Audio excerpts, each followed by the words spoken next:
परमात्मा ने इसलिए नहीं दिया कि भोग में, विलास में, दुनिया में, दारी में, मनोरंजन में इसको कमा दो।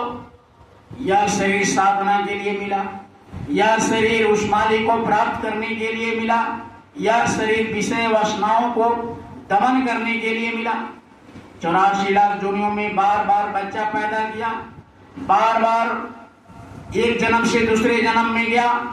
महापुरुष ने कहा कि तुमने इतना पैदा किया, जन्मे इतने बच्चे को पैदा किया, इतना जन्म दिया, अभी भर इच्छा नहीं हुआ, अभी भी इच्छा पूरा नहीं हुआ।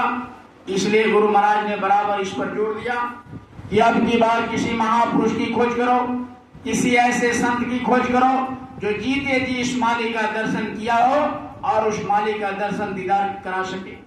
वैसे महापुरुषों के पास जाओ, वैसे संतों के चरणों में बैठो और उनके चरणों में बैठ करके अपनी आत्मा को जगा करके जीते जी उस मालिक से, प्रभु से, परमात्मा से दर्शन दीदार करो। नहीं तो अगर आपने जीते जी उस मालिक का दर्शन दीदार नहीं कर सका, मरने के बाद में इस आत्मा को नरक और 84 लाख योनियों में डाल दिया जाएगा। वहां कोई तुम्हारा बैंक बैलेंस, धन संपत्ति, वकील कोई वहां नहीं जाएगा। और वहां नरक और 84 में इतनी पिटाई और इतनी यानी बेरहमी से मारा और काटा जाता है जीवात्मा को कि करोड़ों मील चिल्लाहट की आवाज करोड़ों मील इधर दूर जाता है, वहां कोई अपना नहीं होता है। इसलिए महापुरुष देखते हैं, उनके दिव्य नेत्र खुले रहते हैं, उनके ज्ञान चक्षु खुले रहते हैं, वो बराबर उधर नरक और स्वर्ग में वैकुंठों का सफर करते हैं कि कितने जीवों को पिटाई हो रहा है।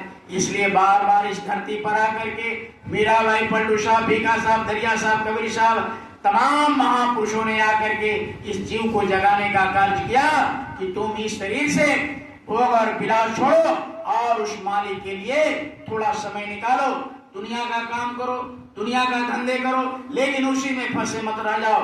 थोड़ा समय निकाल करके सुबह और शाम उस मालिक को याद करो जो मालिक ने सारी दुनिया को बनाया, जो इतना सुंदर शरीर दिया। पता नहीं कब ये शरीर ले लेगा, कब वो शरीर खाली करा लेगा। इसलिए गुरु महाराज ने बराबर ये कहा कि आप वैसे महापुरुषों के पास जाओ, वैसे महात्माओं की खोज करो जो उस मालिक से मिला हुआ हो। ये धरती कभी महात्मा से खाली नहीं है, ये महात्माओं की धरती है, भारत भूमि ऋषि और महर्षि और महात्माओं का ये खदान है भारत। इसलिए यहाँ संस्कृति रहा है, भारत की ये परंपरा रहा है, भारत की ये कण कण में और इसके एक एक जरे जरे में महात्माओं का भान है, महात्माओं का संस्कार है। तुम्हारे अंदर अगर महात्मा से मिलने का, तुम्हारे अंदर उस मालिक से दर्शन करने का, तुम्हारे अंदर जीते जी उस देवी और देवता का दर्शन करने का इच्छा अगर है तो वैसे महात्माओं से मिलो, वैसे महात्माओं का दर्शन करो जो साधना करके अपने इंद्रियों को दमन किया है। रजोगुण, तमोगुण, सतगुण, काम, क्रोध, लोभ, मोह, अहंकार ये सब को पी गया है। वैसे महात्माओं के पास जाओगे तब देवी क्या है, देवता क्या है, ईश्वर क्या है, खुदा क्या है, अल्लाह क्या है, कौन, ये समझाने वाले इस धरती पर ओनली फॉर कुल महापुरुष होते हैं। महात्माओं के बिना तुमको किताब, तुमको ग्रंथ और तुम्हारा ये नहीं पहुंचा सकते। ग्रंथ और किताब क्या है? ग्रंथ और किताब इशारा है, उसको रट रट करके मर गए, रट रट के याद करके। रावण इतना बड़ा पंडित था, पूरे ज्ञानी, पूरे यानी उसको पूरे शास्त्रों का अखंड उसका उन्होंने पाठ किया था और अखंड उसके अंदर ज्ञान था उसका।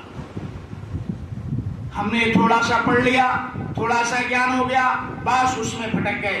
तो पढ़ने में, लिखने में अहंकार आ गया। ये ज्ञानियों का मार्ग नहीं है, ये भक्ति है। अपने को सरेंडर करना पड़ता है, अपने को उस मालिक के सामने खत्म कर देना पड़ता है, अपने को मिटा देना पड़ता है, तब जाकर के इस आत्म कल्याण होता है। इसलिए जितने भी जहां से भी आवाजें सुन रहे हैं, सभी धर्म प्रेमी माताएं बहनों से आग्रह विनती है, एक एक शब्द, यह विजयदशमी का सत्संग है। विजयदशमी होता क्या है? आप दुनिया में मर जाओ भटकते भटकते, कोई बताने वाला नहीं मिलेगा ये मतलब क्या होता है विजयदशमी।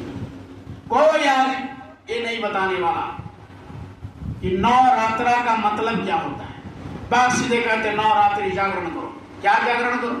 आज तो इतने भटकाव हो गए, महात्माओं से दूर होते चले गए, हमारे जो धर्म ग्रंथ है उससे इतना दूर हो गए कि आज हम केवल मनोरंजन समझ लिए हैं। तीर्थ व्रत को केवल इसको स्टाइल समझ लेते हैं, खाओ पियो और इसको किसी तरह से समय को गुजार दो।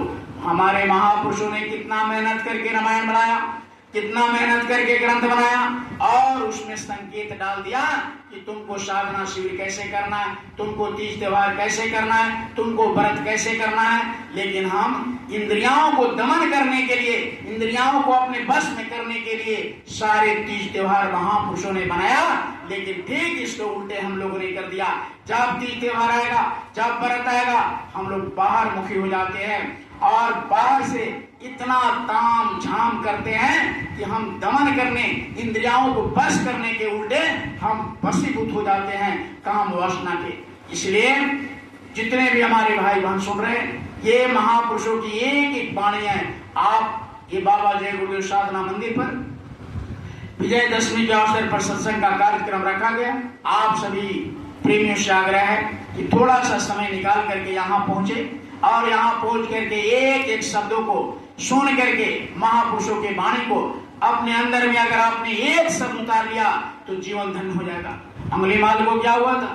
अंगुलीमाल ने एक शब्द समझ लिया था, बस महात्मा बुद्ध जा रहे थे, एक वर्ण कहा, एक शब्द कहा।